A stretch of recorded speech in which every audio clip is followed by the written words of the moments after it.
Welcome, everybody, to another episode of Common Sense. These days we talk a lot about the American dream. And today we have somebody who is the epitome of the American dream, a professional athlete, Olympian, a businessman, public servant. What else can you be? Many consider him to be the greatest college football player in history. That's pretty special. And he embodies everything that the American Cornerstone Institute stands for: faith and liberty and community and life.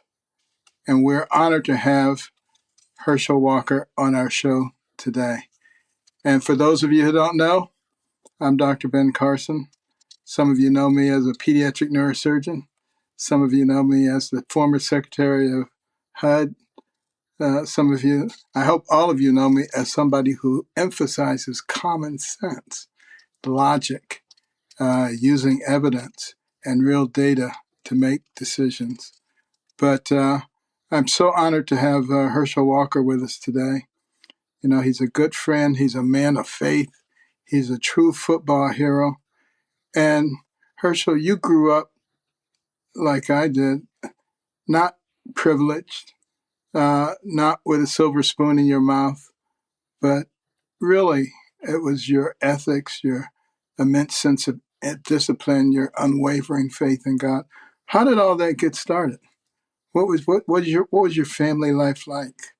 Well, I think I was very fortunate to have a mom and dad that taught me about Christ. They taught me about the Lord Jesus, but they also taught me to never give up and to go out and work hard. I was overweight as a little kid, and I always said my mom said I was big bone, which meant I was a little bit fat. And I was probably one of those kids that wasn't supposed to make it. But I was very fortunate to have parents that never let me quit and never let me feel sorry for myself. And I remember getting beat up the last day of school in the eighth grade. And I went home and it's sort of like enough was enough. And I started working out and started reading books, and my life changed. My life changed, and I think that sort of helped me to understand that you can't feel sorry for yourself. You have to get up and start getting involved.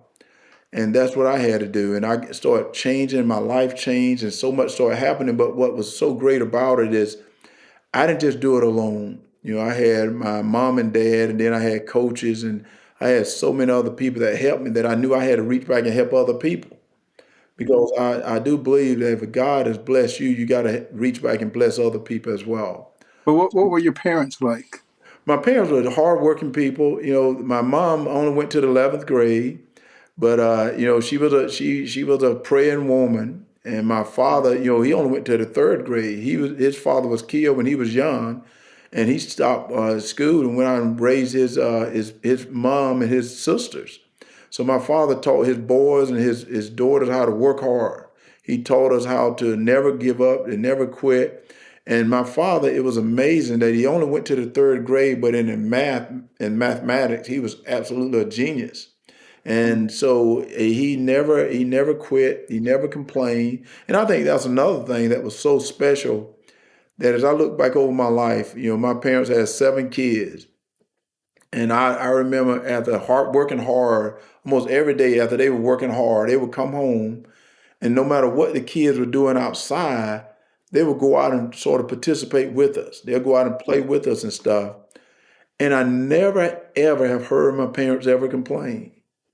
And it is amazing to me that, and I look back, and that was something that happened one day, and it sort of hurt my feelings a lot, because my mom she was at that time, she was probably in her upper almost 70 something, and we were starting to play this little basketball game, and my mom said that she wanted to play with us, and I wouldn't pick her to be on my side because my mom can't play basketball, she's terrible, and we'll lose with my mom, so I didn't pick her. And we end up, I don't know how we end up playing, but a couple of years later, I was thinking about it. And I realized how selfish I've been, because I wanted to win so much that my mom in her 70s still wanted to play with us. And I wouldn't let her play because I wanted to win. And I said, man, sometimes you have to stop for a moment and appreciate people. because my mom she taught us all that. And yet, because my innate that I'm gonna win, I want to conquer, that I didn't let my mom participate with me, and it bothered me for a little while. And I apologized to her, but that's the way my family were.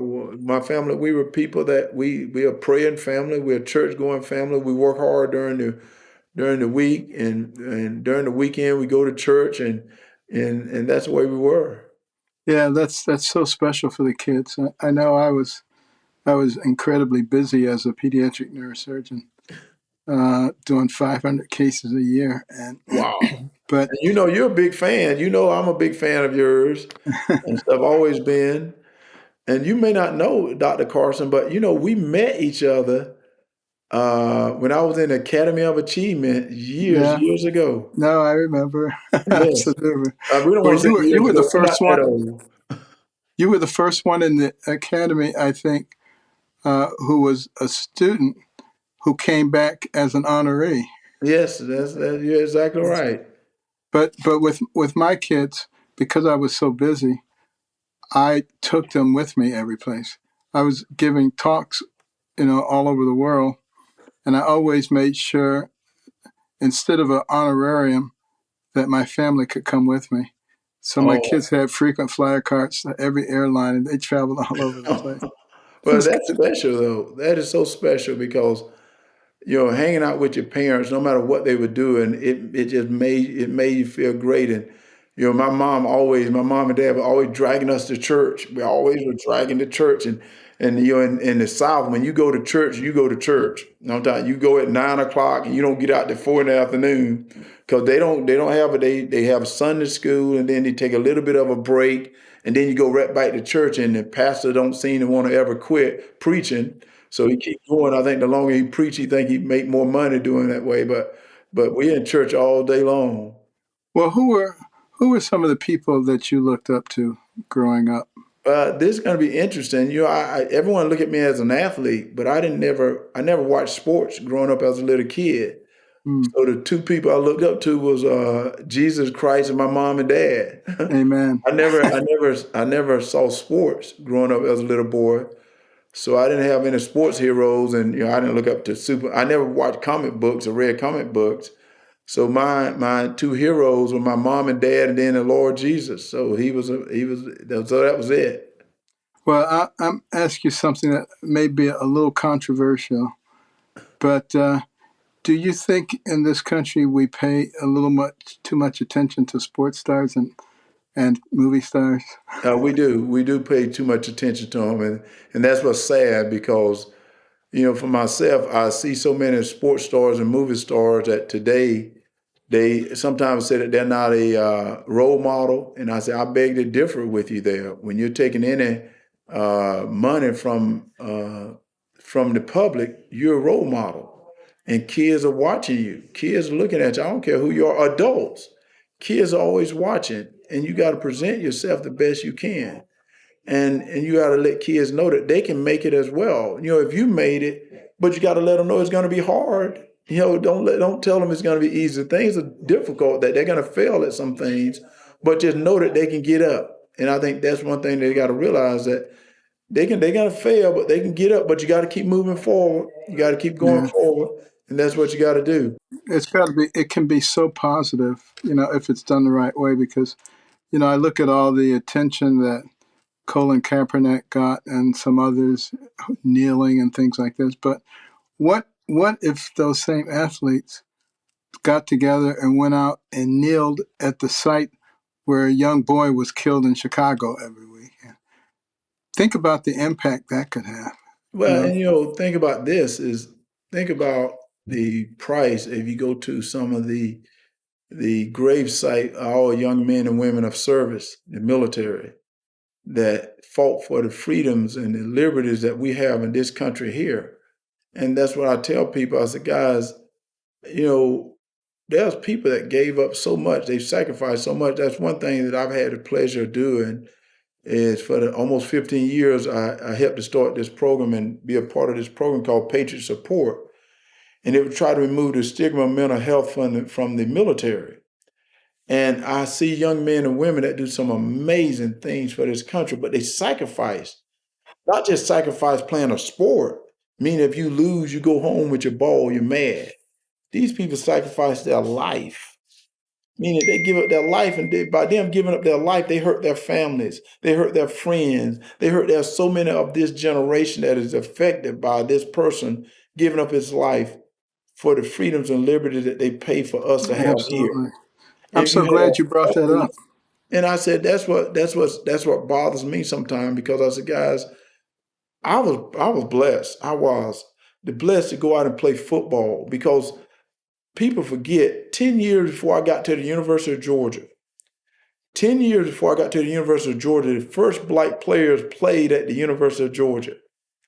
Do you know what they went through to give me a path to go to the University of Georgia and for me to win a Heisman Trophy at the Amen. University of Georgia?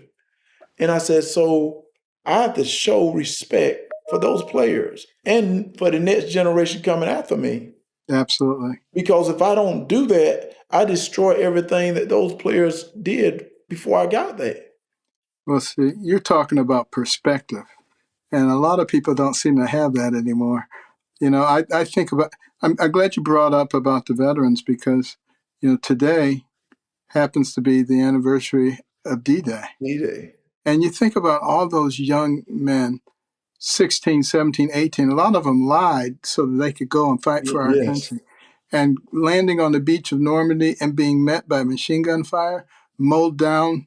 There's 100 dead bodies laying there. There's 1,000 dead bodies laying there. And yet, were they afraid? Did they turn back? Yes, they were afraid, but they didn't turn back. They stepped over the dead bodies and overwhelmed the Axis forces, knowing in many cases that they would never see their loved ones or their homeland again. Obviously, they didn't do it for themselves. They And did it that's for what you're us. talking about. That's what you're talking about with the athletes. And that's why it's so hard when I saw them kneel, put the flag of the national anthem down. And it's like, guys, I spent time with these young men and women that they went over and sacrificed, and they had to see things like something like that. They had to see bodies. They had to see that. They had to see their friends. And some of them can't handle that, and some of them could. And those that can't handle it, they're hurt. They are scarred inside, and they hide it because they're ashamed. And I'm like, there's nothing to be ashamed, but yet we're putting down the greatest country in the world. Absolutely. Greatest. Well, we're going to have to take a very short break right here, but we'll be right back with the one and only Herschel Walker.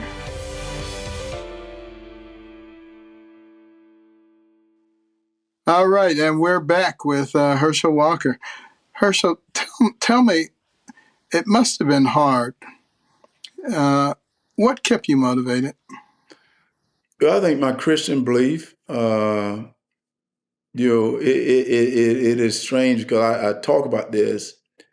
When I was 16, I left home, and, I never drank. I never tasted beer in my life. And I didn't go out to clubs. I never really went out.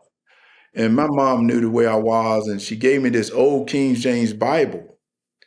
And she said, Bo, my nickname is Bo. She said, Bo, you carry this with you. And she used to say that, you'll never be alone. I've traveled all over the world, and I've always had this Bible with me, that I've always been okay. And that was sometimes I used to say, because, you see guys going out, they seem to be having fun and laughing, and I'm in my room, I'm reading or doing something. I used to say, Lord, when is it my time? Like, when is it my time? Or when is my family going to be okay? And I used to always say, Lord, you tell me when. And then I realized the Lord was saying, Herschel, it's always been your time. You just been looking at the wrong thing. And he was right. That so many gifts the Lord was giving me, but I was so concerned about this worldly and earthly stuff, that seeing what they were doing and thought that was good, that I didn't realize how great a time I was having and stuff, and how well I was blessed. And that's why my life changed, and it opened so much up to me. That I really appreciate it. That's why I say I appreciate my mom and dad so much. I love them so much, and people like yourself who have gone through, you blaze a trail down that can help everybody of like myself to know how hard it was, and that it motivates me that I can do something like that. I can get up and do it like that. Yeah. Well, my mother was, as you know, a person of great faith also. And it really didn't matter what was going on. She would always say, God will get us through this. Yes. And you know what? She was right. He Yes. always did. And it's one of the things that gives me hope about our country right now. Because I know a lot of people have sort of given up and they say, we're just going down the tubes and we don't have any common sense anymore. We just do stupid stuff and we inflict wounds on ourselves. But I look at the story of Sodom and Gomorrah, and if God was willing to save them for 10 people, we should be okay. Yeah, that's it. But we just have to trust Him, and we have to keep working, recognizing that our country is a country that's very reactive. It shouldn't be, but it is. It's very Yeah. reactive. And so there's going to be a massive reaction to what's going on now. I just hope it isn't so far to the right that we start trying to legislate morality and stuff like Yes. that. Do what your show is called, common sense. Exactly. So we got our work cut out for us. There's no question about that. But I'm interested in how you got involved in so many different sports. I mean, not only were you a super football player, but you actually went to the Olympics in bobsleigh. How in the world did that happen? I working hard, not giving up. And I tell people this, and people also don't remember I was one of the fastest guys in the world at one time as well. And it's just that, there's no limitation to God's grace. There's no limitation. And you believe, you have faith, and you work. People sometimes pray and think God going to throw it out of the sky, going to hit them on the head, and then everything is okay. I said, no, it doesn't work like that. You got to get up and you got to do something. People start praying that God will bring me money so I can buy a car, but yet He give you a job. And you're like, wait, I didn't ask for that. No, God don't give you what you want. He give you what you need. And that's what people got to understand. And that's what I think with me is I don't put limitation on myself. If I'm supposed to do it, I pray about it. And then I go out and I do it. And I say, I don't turn back. I don't have doubt. Because I said, there's no doubt. Satan got my playbook. He got all our playbook. They try to make you quit. But I just go full steam ahead. And I didn't know nothing about bobsledding, but I did know how to compete. So I went and competed, and I ended up making the Olympic team. That's fantastic.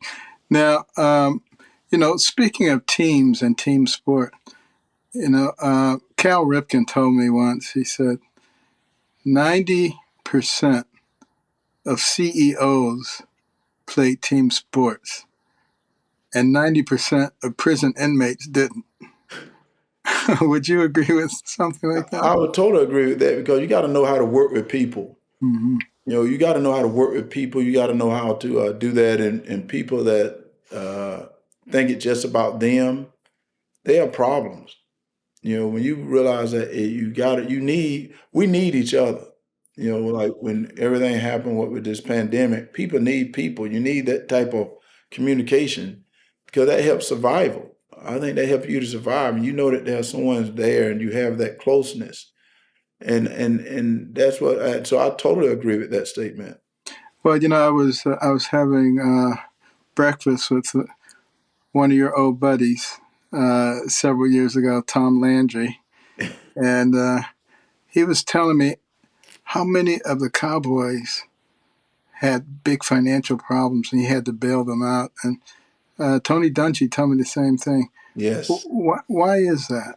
Because, you got to remember, you're taking young men that been told their whole life how to go to bed, what time to go to bed, what time to do this, what time to do this, what time to do this here.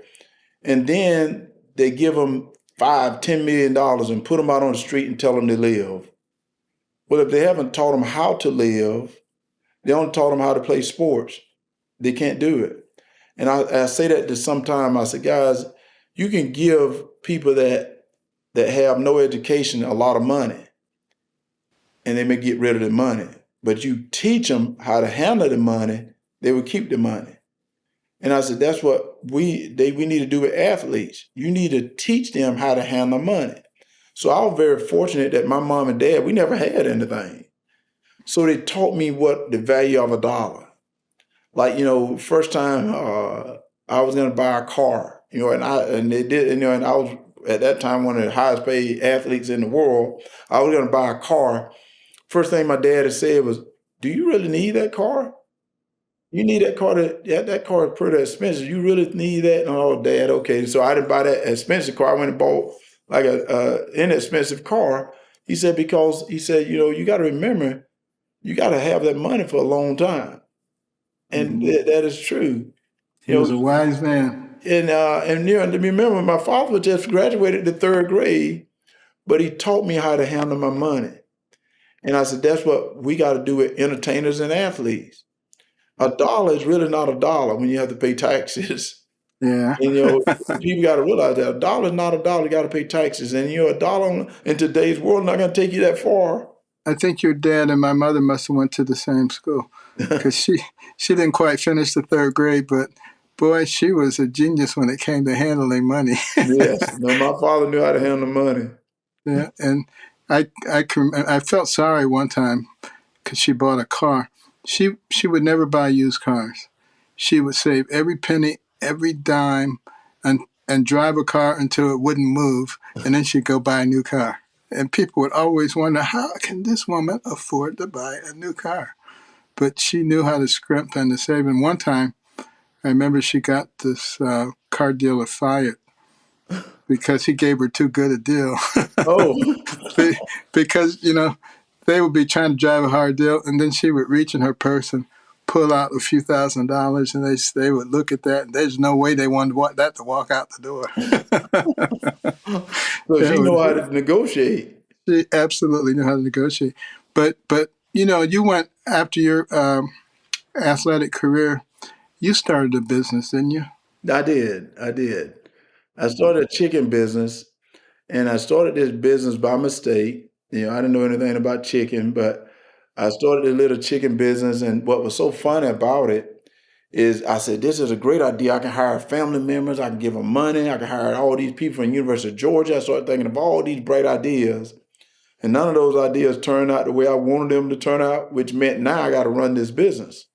So for almost 5 years, almost every day, 5 days a week, I was at a food show, like a street vendor somewhere in the United States of America, where I would go in, I would set up my little booth, then I would fry the chicken up and stuff, and then I'd display the chicken at this booth. People would come by and I would take pictures because they liked me because I was a football player. I would sign autographs. They'll write an order for me. They write me out an order, and I think I'm selling all this chicken. And then all of a sudden when the show is over, I try to break down the booth real fast. I try to rush to the airport. And sometimes I will miss the flight because I got there too late, so I missed the flight. So now I got to stay overnight in the airport, where I was sleeping in the airport. And I didn't have to do that, but I was running my little business. And all of a sudden I would get home and I would look at the orders that I sold, and the people would cancel that order. They canceled that order on me and stuff. And they did me like that for years. But I didn't get up. I didn't give up. I didn't quit. And all of a sudden someone gave me an opportunity, gave me a chance. And by them giving me a chance, that company today is one of the largest minority-owned food service companies in the United States of America. But what that meant is I'm supposed to go out and help other people as well. Just because I have done well doesn't mean that I just sit there and just do it myself. That got to help me, show me how I can go out and help someone else. So But my you company also, is trying to help others as well. you also demonstrated a key factor in success, and that is perseverance.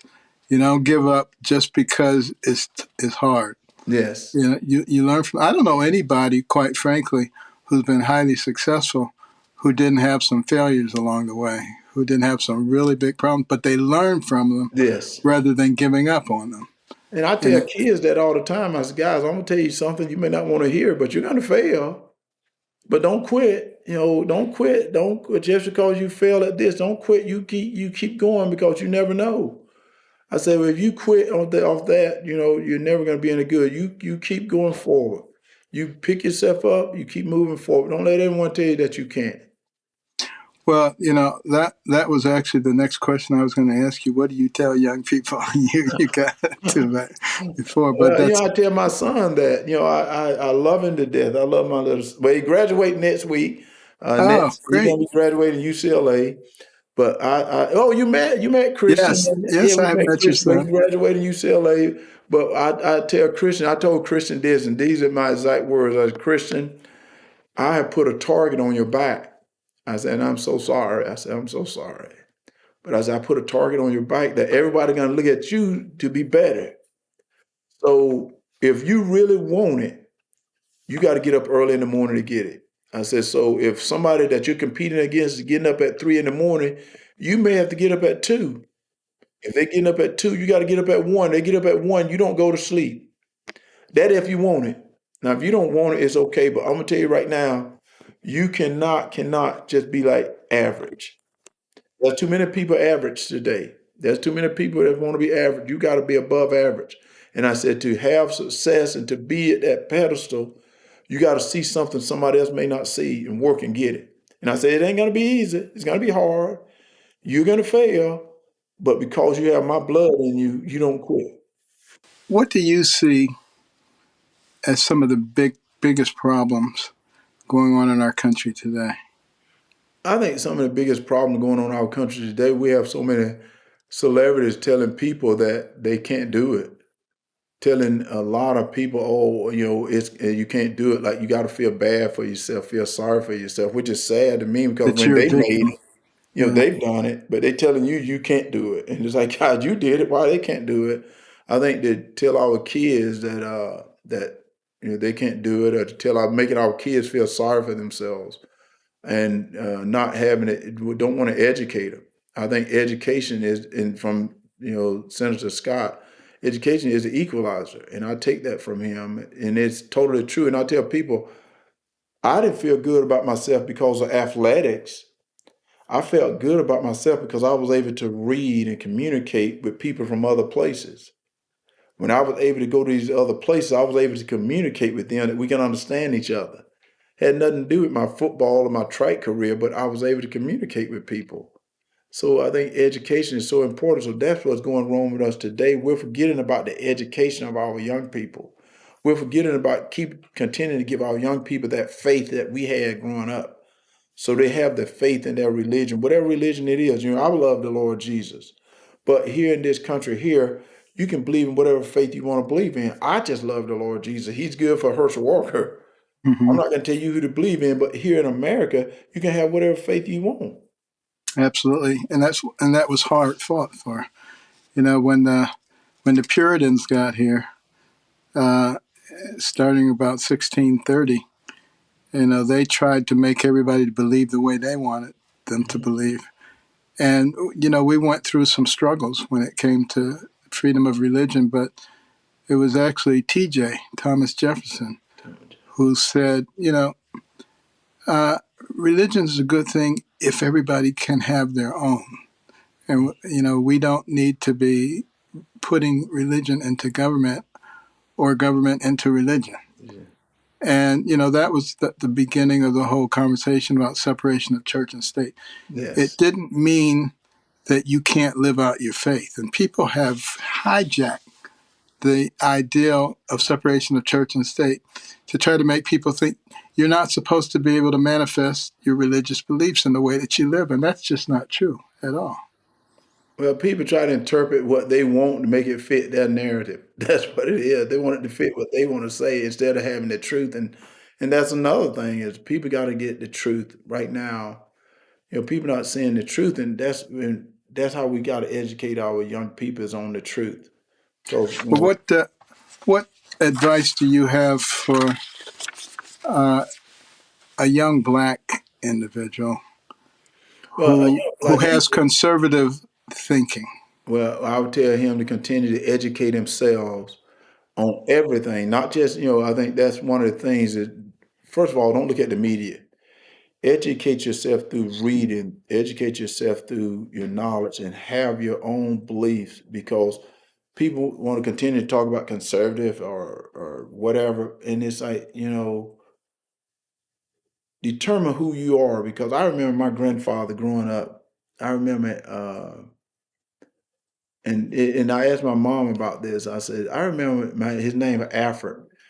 I call him Daddy Alfred. I said, I remember when it was time to vote, these people used to come down and they used to talk to him. They only talked to him at that time. They told him about all this, and I remember him sitting out there at the courthouse eating crackers like that. I don't know whether they bought the crackers or whatever it was. And then he go in there and vote, and he probably voted Democrat.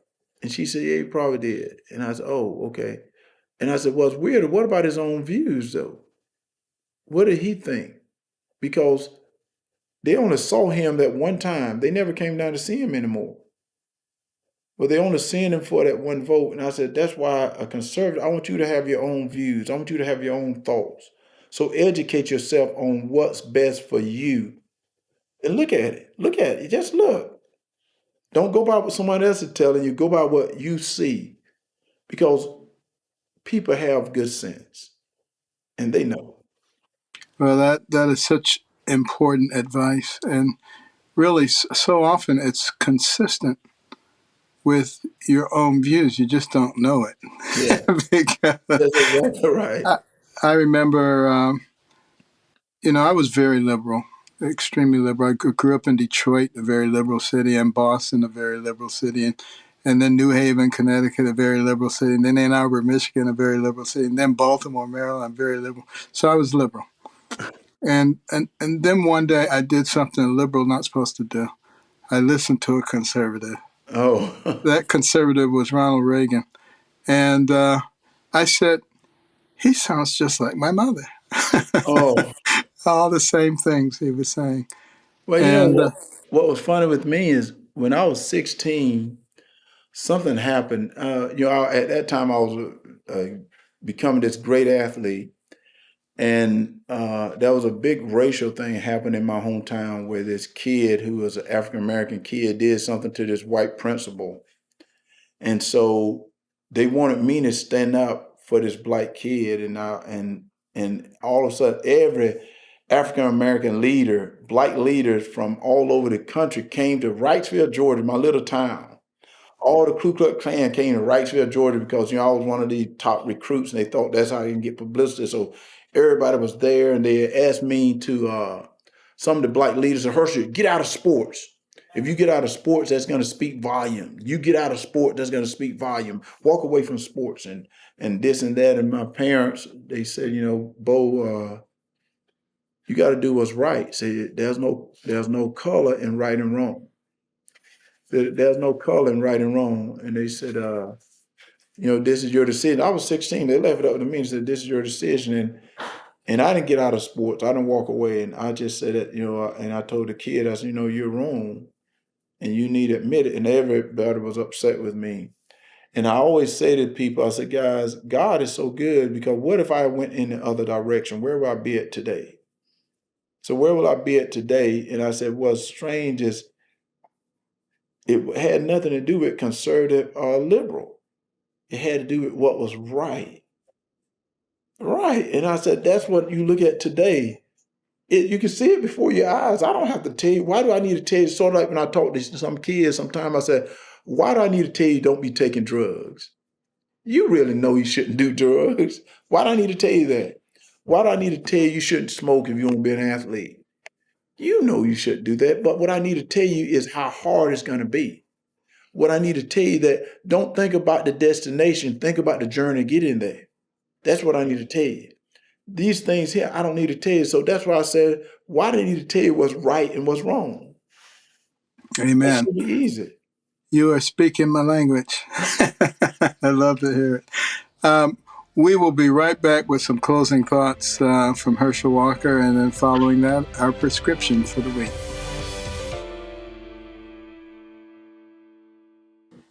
And we're back with more common sense. This week's honored guest, Herschel Walker. And Herschel, let me ask you a question that is on a lot of people's minds these days. And a lot of it came out of the state of Georgia, where there were those who were saying that there were a lot of policies that restricted people's ability to vote. Um, First of all, is it true? And secondly, what do we need to do about it? Well, first of all, it's not true. That was not, and that's what's so sad is that was not one policy that restricted any black person to vote who wanted to vote, and that's what was so sad. And I uh, I want to get involved more because I say I want people to know that it is sad to me that we continue to try to do things to hurt people's feelings because we want their votes. We want to make people very emotional to hurt people's feelings and make them feel like they can't do something because we need their votes. And then you get their vote, but you don't do anything to help people.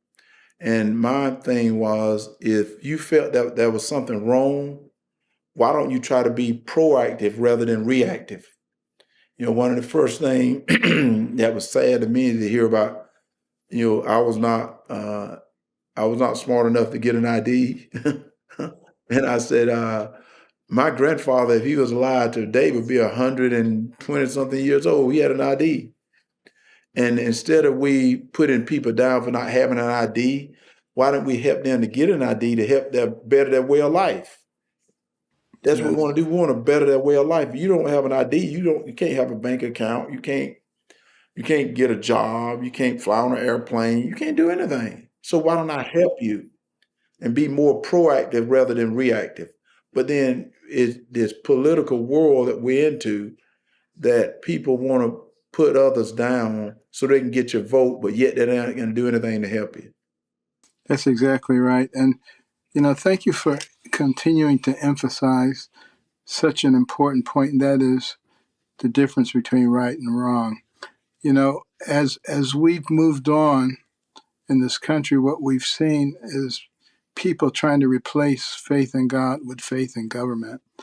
And in the process, our moral compass seems to have been affected.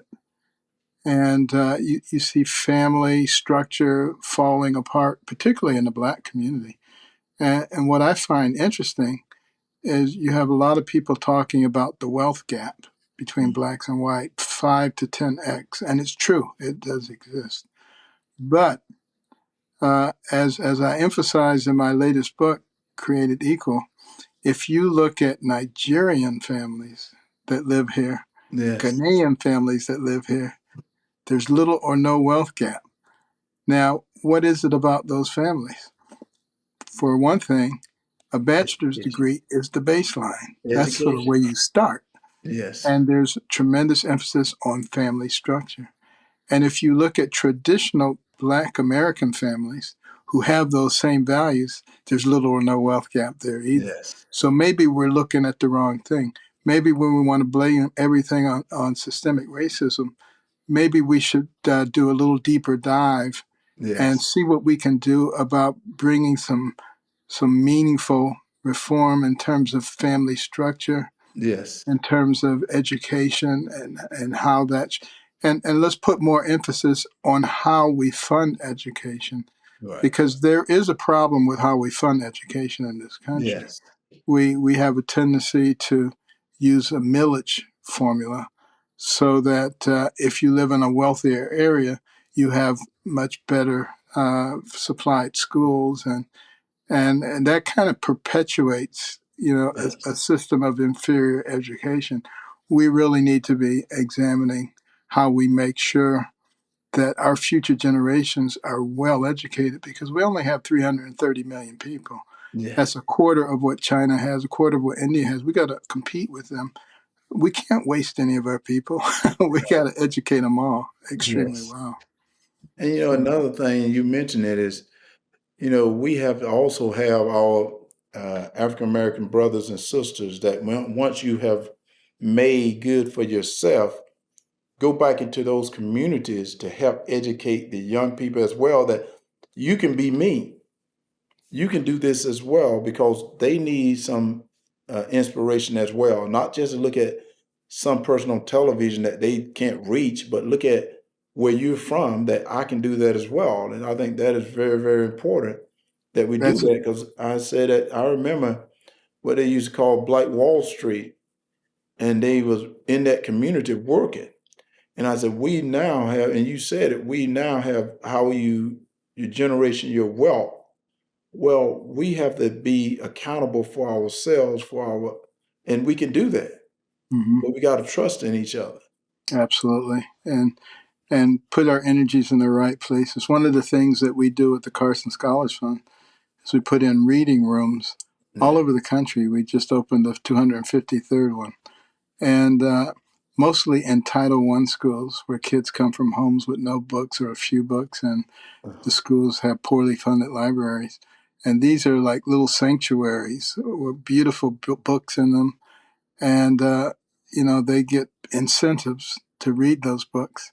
And first, they do it for the prizes and stuff. But of course, it has an impact on their academic performance as Yes. time goes on. And that's what we need to be thinking about, because if you can get a child reading by grade level at grade 3, it completely changes the trajectory Yes. of their lives.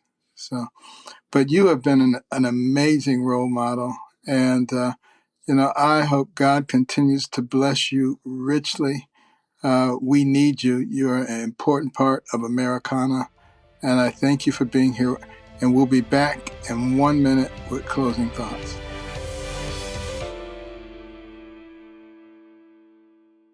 Well, I think, as you can see from the program today, the success and the life of Herschel Walker, it wasn't built overnight. It wasn't by accident. And it certainly wasn't easy. But I want you to think this week about some goals that you want to accomplish. You can see that Herschel Walker set goals in his life. And you have to have a goal. So think about 3 goals that you want to accomplish in the next 6 months. But not only what you want to do, but what do you need to do in order to accomplish those goals? That's why we have these very sophisticated brains.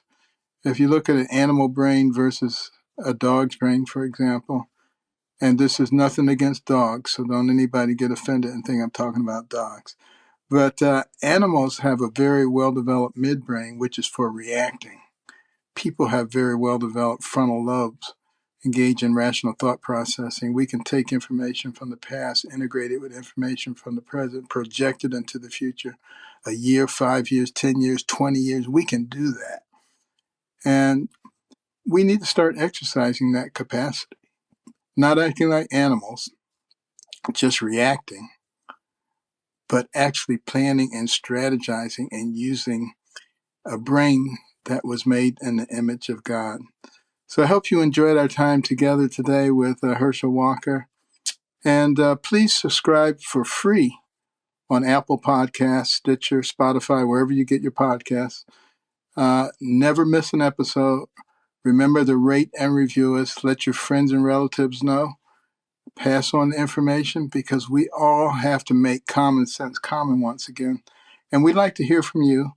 If you got any questions, send them to me at ben@americancornerstone.org. We'll try to answer them on the show. Keep them short, and write podcast in the subject line. And until next week, remember to treasure the cornerstones of faith, liberty, community, and life. See you next week.